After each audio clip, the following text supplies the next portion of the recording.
probably really should have recorded this instead of doing this live, but I thought I'd give this a try. So I found two of these John Fitzgerald Kennedy memorial albums while I was thrifting, estate selling, whatnot, and I wanted to share it with you guys. So I'm gonna play a little bit from and let you guys see what you think. Let me know if you can hear it. If in the live chat. Oh, I got kicked off Facebook again. A deep snow was on the ground in Washington. The sun was dazzling as it shone on the steps of the U.S. Capitol on January 20th, 1961, when Chief Justice Earl Warren administered the oath of office to the 35th President of the United States. You, John Fitzgerald Kennedy, do solemnly swear. I, John Fitzgerald Kennedy, do solemnly swear. That you will faithfully execute the office of President of the United States. That I will faithfully execute the office of President of the United States. And will, to the best of your ability. And will, to the best of my ability. Preserve, protect, and defend the Constitution of the United States. Preserve, protect, and defend the Constitution of the United States. So help you God. So help me God. From the very beginning, the most widely discussed feature of Kennedy's campaign was the fact that he was a Catholic. Only one other Catholic, Al Smith, had ever been nominated for president, and Smith had been roundly defeated. Kennedy refused to accept the proposition that a Catholic could not become president. And repeatedly in his campaign, he declared, I hope that no American, considering the really critical issues facing this country, will waste his franchise and throw away his vote by voting either for me or against me because of my religious affiliation. It is not relevant. I am saying to you that my decisions on every public policy will be my own as an American, as a Democrat, and as a free man. Preparing for the Democratic convention, Kennedy entered presidential primaries in a third of all the states and was victorious in every single one.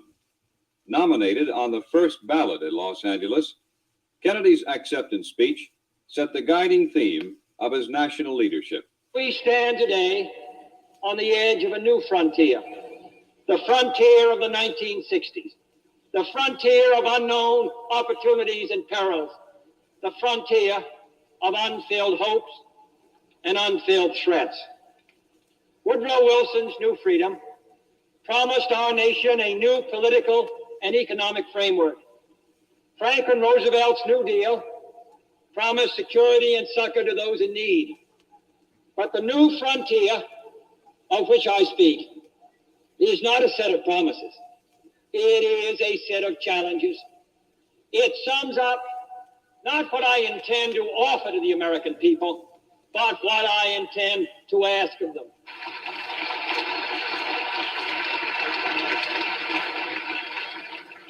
It appeals to our pride, not our security. It holds out the promise of more sacrifice instead of more security. The new frontier is here, whether we seek it or not. Beyond that frontier are uncharted areas of science and space, unsolved problems of peace and war, unconquered province of ignorance and prejudice, unanswered questions of poverty and surplus. It would be easier to shrink from that new frontier, to look to the safe mediocrity of the past, to be lulled by good intentions and high rhetoric, and those who prefer that course should not vote for me or the Democratic Party.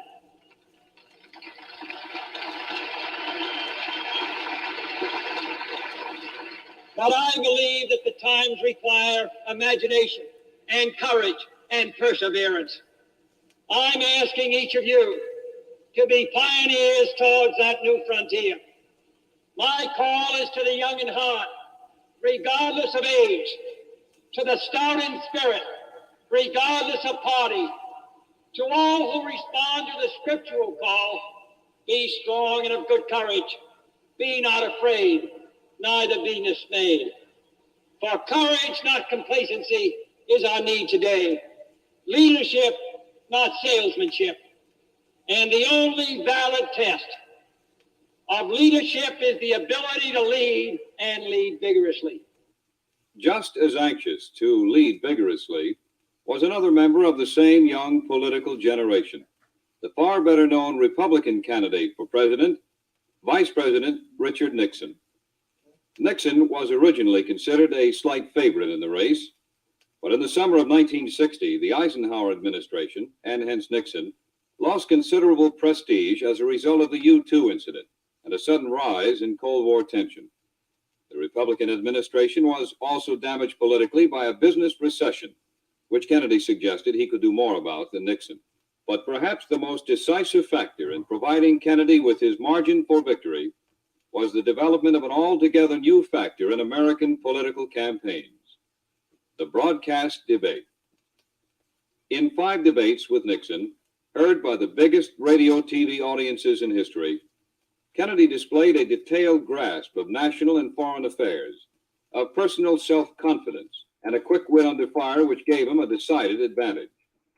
As in the touch football exercises, which he and his family later made a part of the presidential image, Kennedy the campaigner was the very image of the man in motion, summoning a nation into motion. Said Kennedy in the first of the great debates, The question before us all, that faces all Republicans and all Democrats, is, can freedom in the next generation conquer, or are the communists going to be successful? That's the great issue. And if we meet our responsibilities, I think freedom will conquer. If we fail to move ahead, if we fail to develop sufficient military and economic and social strength here in this country, then I think that the tide could begin to run against us. And I don't want historians 10 years from now to say, these were the years when the tide ran out for the United States. I want them to say, these were the years when the tide came in. These were the years when the United States started to move again. That's the question before the American people, and only you can decide what you want this country to be, what you want to do with the future. I think we're ready to move. in the latter days of the campaign, an extremely active effort by President Eisenhower appeared to have brought fresh life to the Nixon campaign. But on Election Day, the nation chose Kennedy. He was chosen by one of the smallest popular vote margins in history, and in the Electoral College by the second smallest margin in this century. Nevertheless, on January 20th, 1961, President Kennedy was inaugurated in an almost universal spirit of national goodwill and high expectations. This was the occasion for perhaps the most inspiring and best remembered of all the speeches of John F. Kennedy. Here in its entirety, the inaugural address. We observe today not a victory of party, but a celebration of freedom, symbolizing an end as well as a beginning, signifying renewal as well as change. For I have sworn before you and Almighty God the same solemn oath our forebears prescribed nearly a century and 3/4 ago. The world is very different now, for man holds in his mortal hands the power to abolish all forms of human poverty and all forms of human life. And yet the same revolutionary beliefs for which our forebears fought are still at issue around the globe. The belief that the rights of man come not from the generosity of the state, but from the hand of God. We dare not forget today that we are the heirs of that first revolution. Let the word go forth from this time and place to friend and foe alike that the torch has been passed to a new generation of Americans born in this century, tempered by war, disciplined by a hard and bitter peace, proud of our ancient heritage, and unwilling to witness or permit the slow undoing of those human rights to which this nation has always been committed and to which we are committed today at home and around the world.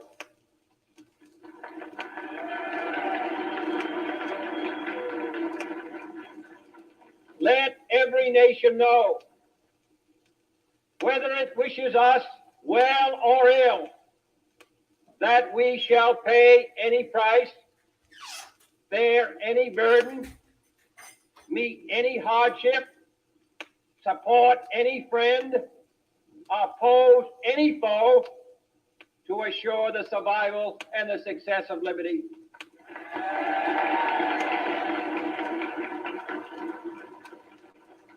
This much we pledge and more.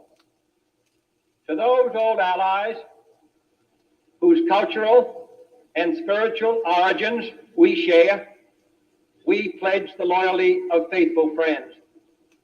United, there is little we cannot do in a host of cooperative ventures. Divided, there is little we can do, for we dare not meet a powerful challenge at odds and split asunder. To those new states whom we welcome to the ranks of the free, we pledge our word that one form of colonial control shall not have passed away, merely to be replaced by a far more iron tyranny. We shall not always expect to find them supporting our view, but we shall always hope to find them strongly supporting their own freedom, and to remember that in the past, those who foolishly sought power by riding the back of the tiger ended up inside.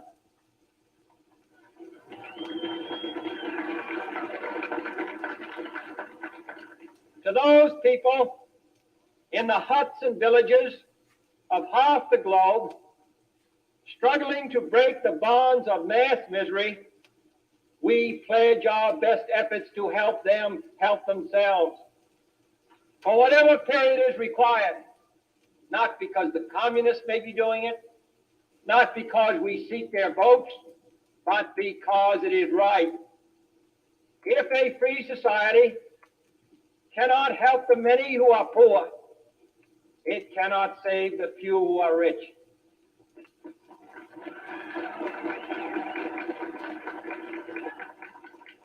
To our sister republics south of our border, we offer a special pledge to convert our good words into good deeds in a new alliance for progress, to assist free men and free governments in casting off the chains of poverty.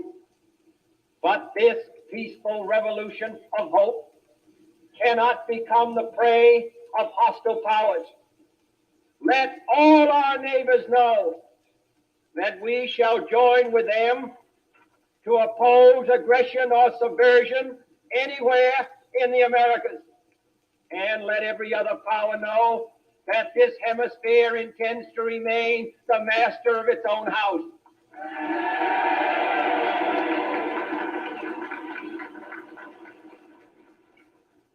To that World Assembly of Sovereign States, the United Nations, our last best hope, in an age where the instruments of war have far outpaced the instruments of peace, we renew our pledge of support to prevent it from becoming merely a forum for invective, to strengthen its shield of the new and the weak, and to enlarge the area in which its writ may run.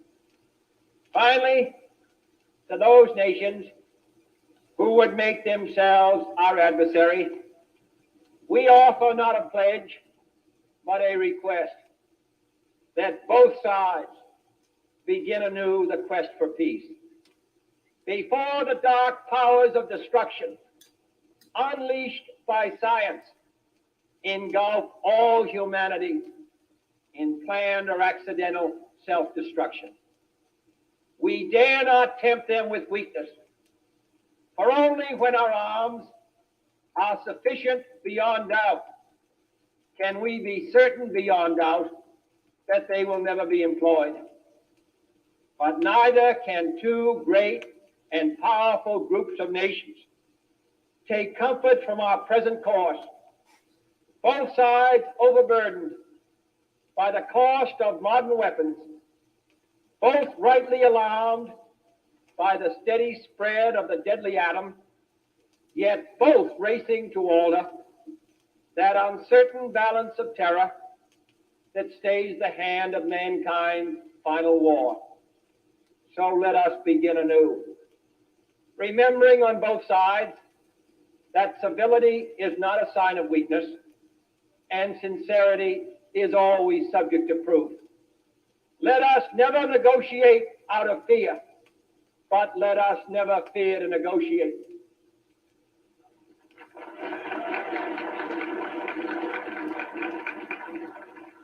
Let both sides explore what problems unite us, instead of belaboring those problems which divide us.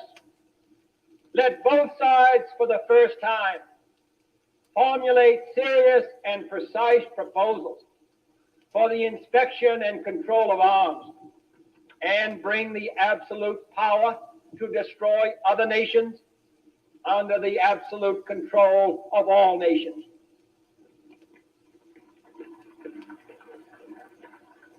Let both sides seek to invoke the wonders of science instead of its terrors. Together, let us explore the stars, conquer the deserts, eradicate disease, tap the ocean depth, and encourage the arts and commerce. Let both sides unite to heed in all corners of the earth the command of Isaiah to undo the heavy burdens and let the oppressed go free. And if a beachhead of cooperation may push back the jungle of suspicion, let both sides join in creating a new endeavor, not a new balance of power, but a new world of law, where the strong are just and the weak secure and the peace preserved.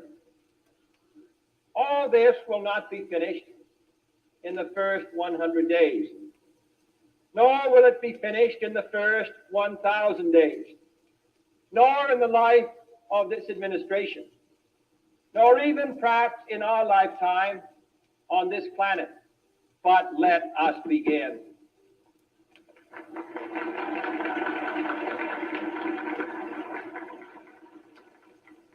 In your hands, my fellow citizens, more than mine, will rest the final success or failure of our course.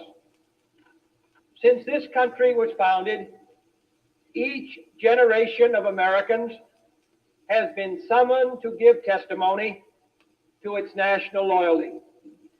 The graves of young Americans who answered the call to service surround the globe.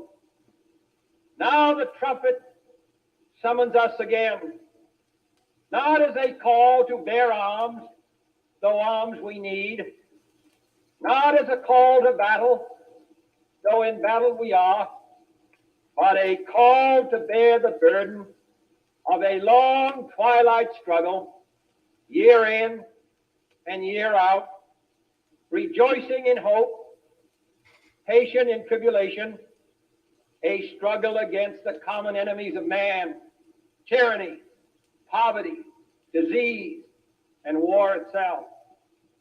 Can we forge against these enemies a grand and global alliance, north and south, east and west, that can assure a more fruitful life for all mankind? Will you join in that historic effort?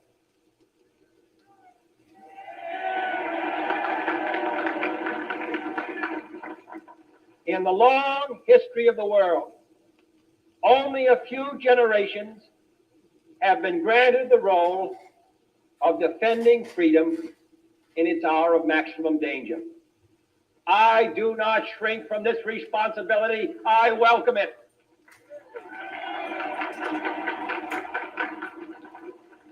I do not believe that any of us would exchange places with any other people or any other generation.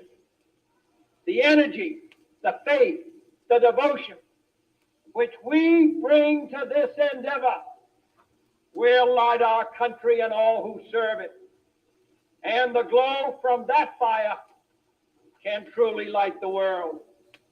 And so, my fellow Americans, ask not what your country can do for you, ask what you can do for your country.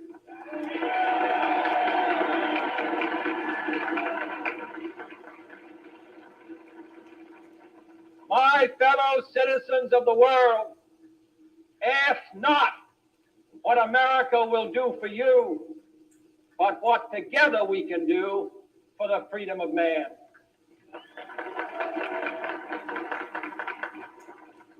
Finally, whether you are citizens of America or citizens of the world, ask of us here the same high standards of strength and sacrifice which we ask of you. With a good conscience, our only sure reward, with history the final judge of our deeds, let us go forth to lead the land we love, asking his blessing and his help, but knowing that here on earth, God's work must truly be our own.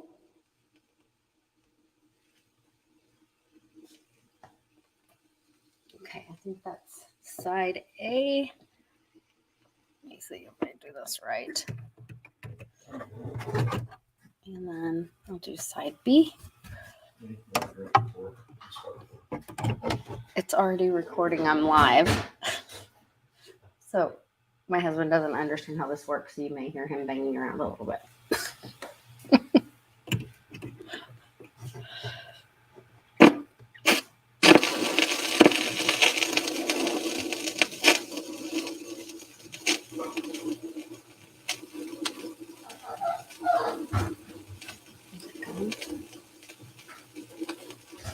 As he assumed office in 1961, John F. Kennedy made it clear that he hoped to arouse the kind of enthusiasm for fresh and dynamic national innovations which had characterized the famous first 100 days of Franklin D. Roosevelt's New Deal.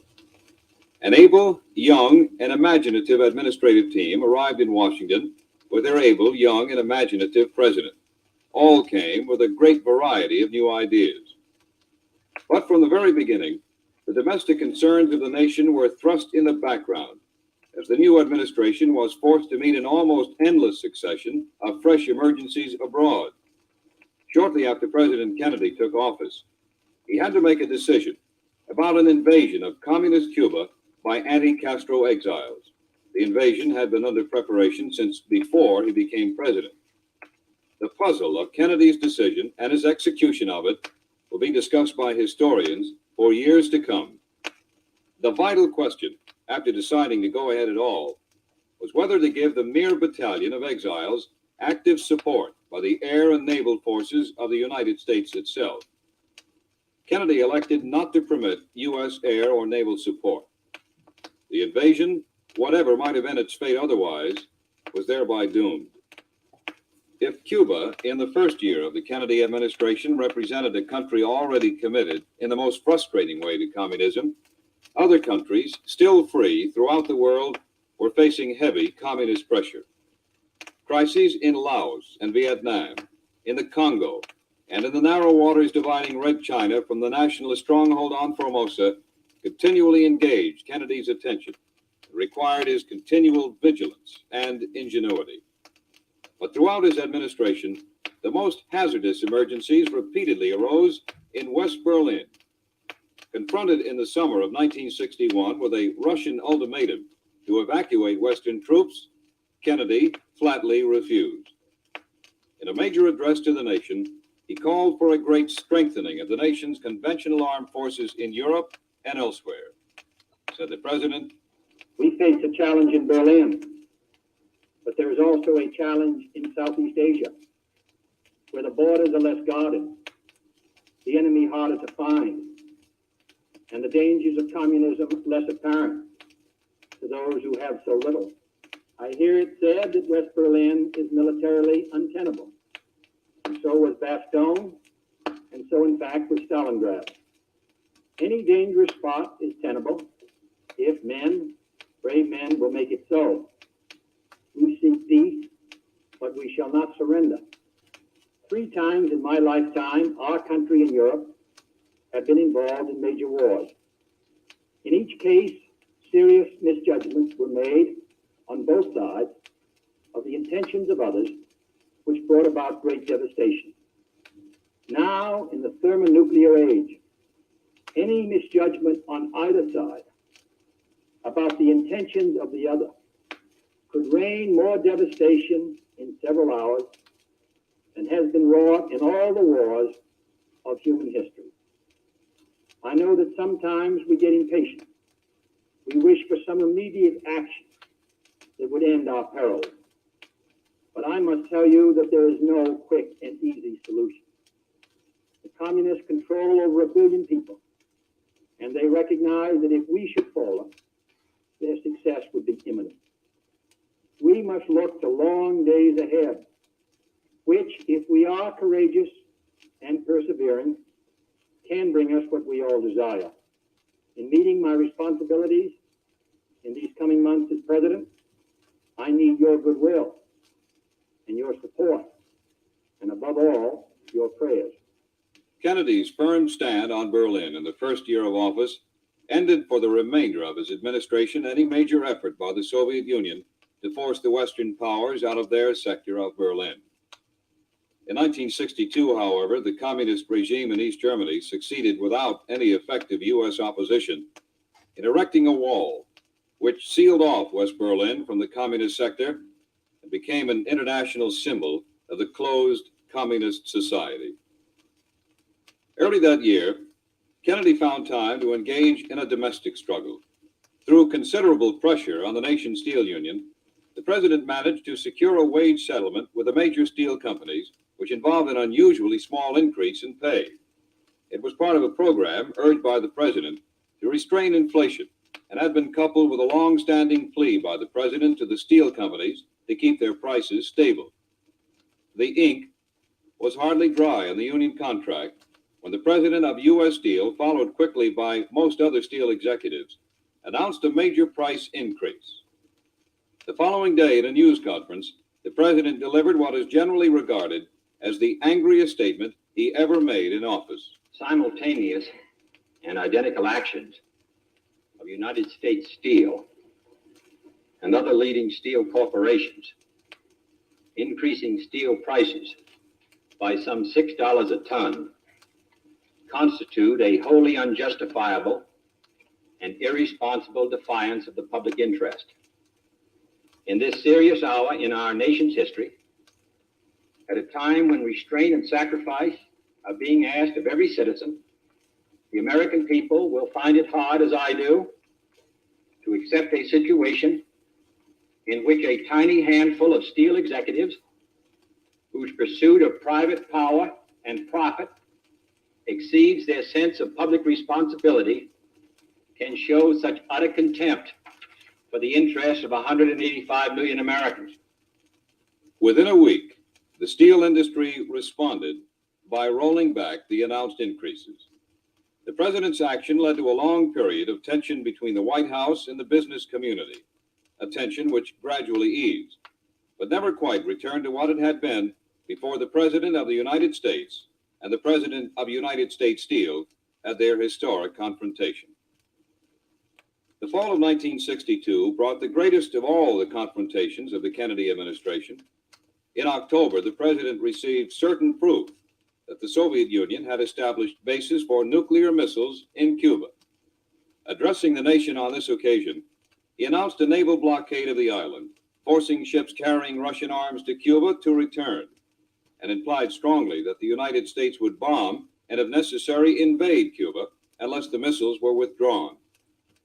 This was the somber conclusion of President Kennedy's address on the Cuban blockade. My fellow citizens, let no one doubt that this is a difficult and dangerous effort on which we have set out. No one can foresee precisely what course it will take, or what costs or casualties will be incurred. Many months of sacrifice and self-discipline lie ahead, months in which both our patience and our will be tested, months in which many threats and denunciations will keep us aware of our dangers. But the greatest danger of all would be to do nothing.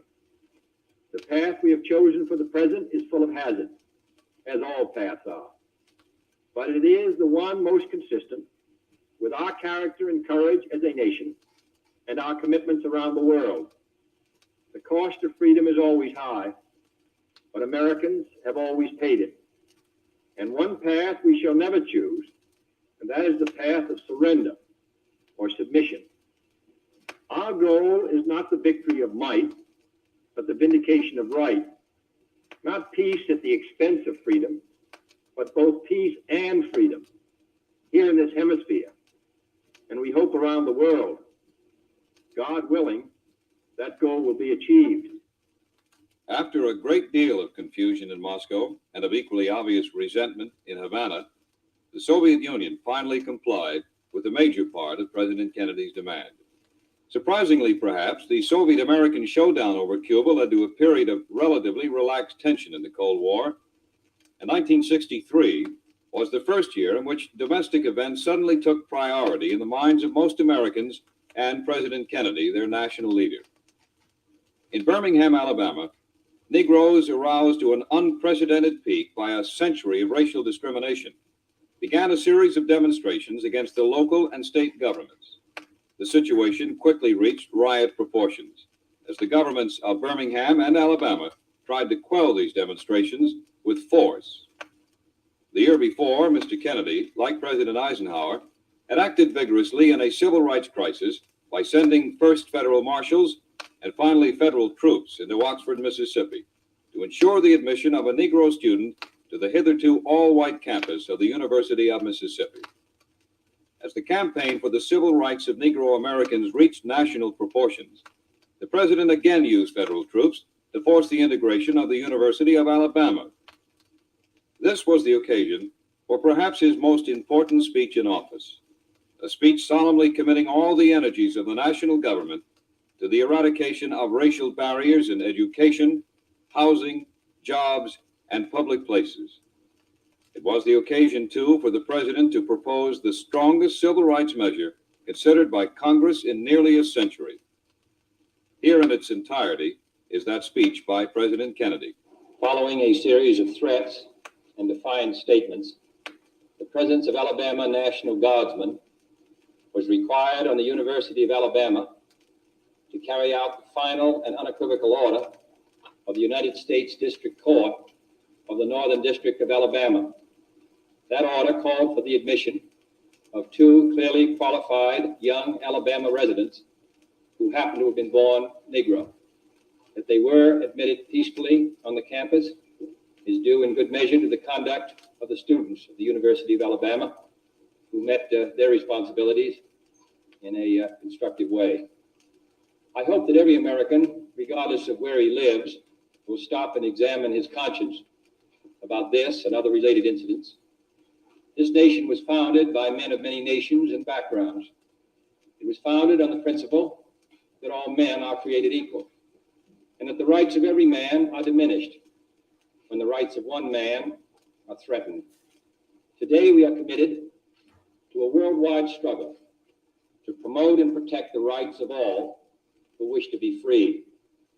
And when Americans are sent to Vietnam or West Berlin, we do not ask for whites only. It ought to be possible, therefore, for American students of any color to attend any public institution they select without having to be backed up by troops.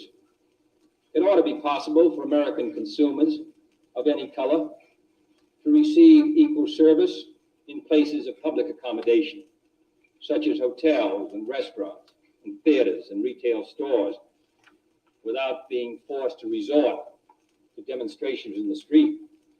And it ought to be possible for American citizens of any color to register and to vote in a free election without interference or fear of reprisal. It ought to be possible, in short, for every American to enjoy the privileges of being American without regard to his race or his color. In short, every American ought to have the right to be treated as he would wish to be treated, as one would wish his children to be treated. But this is not the case. The Negro baby born in America today, regardless of the section of the state in which he is born, has about 1/2 as much chance of completing a high school as a white baby, born in the same place on the same day. 1/3 as much chance of completing college. 1/3 as much chance of becoming a professional man. Twice as much chance of becoming unemployed. About 1/7 as much chance of earning $10,000 a year. A life expectancy which is 7 years shorter, and the prospects of earning only half as much.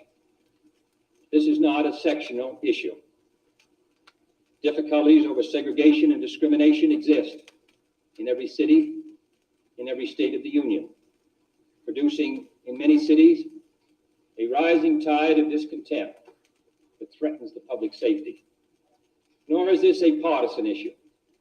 In a time of domestic crisis, men of goodwill and generosity should be able to unite regardless of party or politics.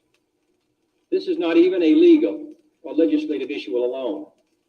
It is better to settle these matters in the courts than on the streets, and new laws are needed at every level. But law alone cannot make men see right. We are confronted primarily with a moral issue. It is as old as the scriptures and is as clear as the American Constitution. The heart of the question is whether all Americans are to be afforded equal rights and equal opportunities. Whether we are going to treat our fellow Americans as we want to be treated. If an American, because his skin is dark, cannot eat lunch in a restaurant open to the public, if he cannot send his children to the best public school available, if he cannot vote for the public officials who represent him, if, in short, he cannot enjoy the full and free life which all of us want, then who among us would be content to have the color of his skin changed and stand in his place? Who among us would then be content with the counsels of patience and delay? 100 years of delay have passed since President Lincoln freed the slaves, yet their heirs, their grandsons, are not fully free. They are not yet freed from the bonds of injustice.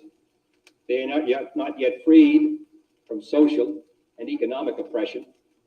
And this nation, for all its hopes and all its boasts, will not be fully free until all its citizens are free.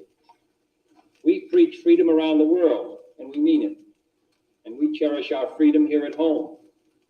But are we to say to the world, and much more importantly, to each other, that this is a land of the free, except for the Negroes? That we have no second-class citizens, except Negroes? That we have no class or caste system, no ghettos, no master race, except with respect to Negroes? Now the time has come for this nation to fulfill its promise. The events in Birmingham and elsewhere have so increased the cries for equality that no city or state or legislative body can prudently choose to ignore them. The fires of frustration and discord are burning in every city, north and south. Where legal remedies are not at hand, redress is sought in the streets, in demonstrations, parades, and protests, which create tensions and threaten violence and threaten lives. We face, therefore, a moral crisis as a country and a people. It cannot be met by repressive police action. It cannot be left to increase demonstrations in the streets. It cannot be quieted by token moves or talk. It is a time to act in the Congress, in your state and local legislative body, and above all, in all of our daily lives. It is not enough to pin the blame on others, to say this is a problem of one section of the country or another, or to deplore the facts that we face. A great change is at hand, and our task, our obligation, is to make that revolution, that change, peaceful and constructive for all. Those who do nothing are inviting shame as well as violence. Those who act boldly are recognizing right as well as reality. Next week, I shall ask the Congress of the United States to act, to make a commitment it is not fully made in this century to the proposition that race has no place in American life or law. The federal judiciary has upheld that proposition in a series of forthright cases. The executive branch has adopted that proposition in the conduct of its affairs, including the employment of federal personnel, the use of federal facilities, and the sale of federally financed housing. But there are other necessary measures which only the Congress can provide, and they must be provided at this session. The old code of equity law under which we live commands for every wrong a remedy. But in too many communities, in too many parts of the country, wrongs are inflicted on Negro citizens, and there are no remedies at law. Unless the Congress acts, their only remedy is the street. I am therefore asking the Congress to enact legislation giving all Americans the right to be served in facilities which are open to the public: hotels, restaurants, theaters, retail stores, and similar establishments. This seems to me to be an elementary right. Its denial is an arbitrary indignity that no American in 1963 should have to endure, but many do. I've recently met with scores of business leaders, urging them to take voluntary action to end this discrimination. And I've been encouraged by their response. And in the last 2 weeks, over 75 cities have seen progress made in desegregating these kinds of facilities. But many are unwilling to act alone. And for this reason, nationwide legislation is needed if we are to move this problem from the streets to the courts.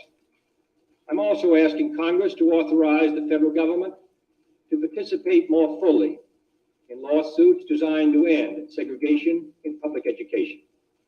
We have succeeded in persuading many districts to desegregate voluntarily. Dozens have admitted Negroes without violence. Today, a Negro is attending a state-supported institution in every one of our 50 states. But the pace is very slow. Too many Negro children entering segregated grade schools at the time of the Supreme Court's decision 9 years ago will enter segregated high schools this fall, having suffered a loss which can never be restored. The lack of an adequate education denies the Negro a chance to get a decent job. The orderly implementation of the Supreme Court decision, therefore, cannot be left solely to those who may not have the economic resources to carry the legal action, or who may be subject to harassment. Other features will be also requested, including greater protection for the right to vote. But legislation, I repeat, cannot solve this problem alone.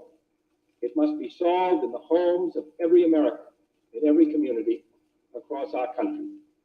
In this respect, I want to pay tribute to those citizens north and south who've been working in their communities to make life better for all. They are acting not out of a sense of legal duty, but out of a sense of human decency. Like our soldiers and sailors in all parts of the world, they are meeting freedom's challenge on the firing line, and I salute them for their honor and their courage. My fellow Americans, this is a problem which faces us all, in every city of the North as well as the South. Today, there are Negroes unemployed 2 or 3 times as many compared to whites. Inadequate education, moving into the large cities, unable to find work, young people particularly out of work without hope, denied equal rights, denied the opportunity to eat at a restaurant or a lunch counter or go to a movie theater, denied the right to a decent education. denied almost today the right to attend a state university, even though qualified. It seems to me that these are matters which concern us all, not merely presidents or congressmen or governors, but every citizen of the United States. This is one country. It has become one country because all of us and all the people who came here had an equal chance to develop their talents. We cannot say to 10% of the population that you can't have that right. Your children can't have the chance to develop whatever talents they have. That the only way that they're going to get their rights is to go in the street and demonstrate. I think we owe them and we owe ourselves a better country than that. Therefore, I'm asking for your help in making it easier for us to move ahead and provide the kind of equality of treatment which we would want ourselves. To give a chance for every child to be educated to the limit of his talent. As I've said before, not every child has an equal talent or an equal ability or equal motivation, but they should have the equal right to develop their talent and their ability and their motivation to make something of themselves. We have a right to expect that the Negro community will be responsible, will uphold the law, but they have a right to expect that the law will be fair, that the Constitution will be colorblind, as Justice Harlan said at the turn of the century. This is what we're talking about, and this is a matter which concerns this country and what it stands for. And in meeting it, I ask the support of all of our citizens.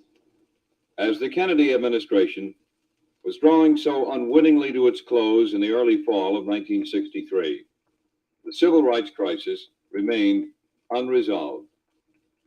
But surprisingly, it was in the Cold War that the last days of President Kennedy brought one of the most memorable achievements, a treaty signed by the Soviet Union and most of the nations of the world to end the testing of nuclear weapons in the atmosphere. By this time, both countries, of course, had more than enough such weapons to annihilate each other. But the reduction of nuclear pollution of the atmosphere and the symbol which the treaty represented of future pathways to peace made the address of President Kennedy on this occasion a message of hope. Now, for the first time in many years, the path of peace may be open. No one can be certain what the future will bring. No one can say whether the time has come for an easing of the struggle. But history and our own conscience will judge us harshly if we do not now make every effort to test our hopes by action. And this is the place to begin. According to the ancient Chinese proverb, a journey of 1,000 miles must begin with a single step. My fellow Americans, let us take that first step. Let us, if we can, step back from the shadows of war and seek out the way of peace. And if that journey is 1,000 miles or even more, let history record that we in this land at this time took the first step. Let us take the first step. Perhaps the most fitting epitaph for an administration and a president which imagined and planned far more new departures in American life and national policy than they would ever have the opportunity to undertake. And of those in which the first step was in fact taken, the first step towards nuclear disarmament, the first great steps toward genuine equality of all Americans in our national life, the first steps along so many broad avenues of this nation's destiny, the second, the third, and the final steps would have to be left to other leaders and to the American people themselves. For on November 22nd, 1963, John F. Kennedy was shot to death in Dallas, Texas, by an assassin whose motives may forever remain uncertain. As a leader of Americans, his career ended on that day, but in the gallery of great leaders whose vision, eloquence, and inspiring example shaped the minds and imaginations of the American people, his career had only begun. In his inaugural address, John F. Kennedy delivered his best remembered injunction to the American people. My fellow Americans, ask not what your country can do for you. Ask what you can do for your country. For his country, John F. Kennedy on November 22nd, 1963, gave his life.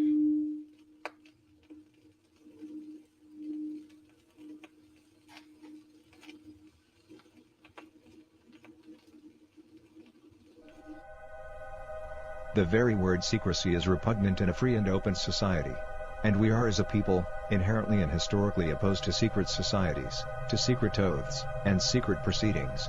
For we are opposed around the world by a monolithic and ruthless conspiracy that relies on covert means for expanding its sphere of influence, on infiltration instead of invasion, on subversion instead of elections, on intimidation instead of free choice, on guerrillas by night instead of armies by day.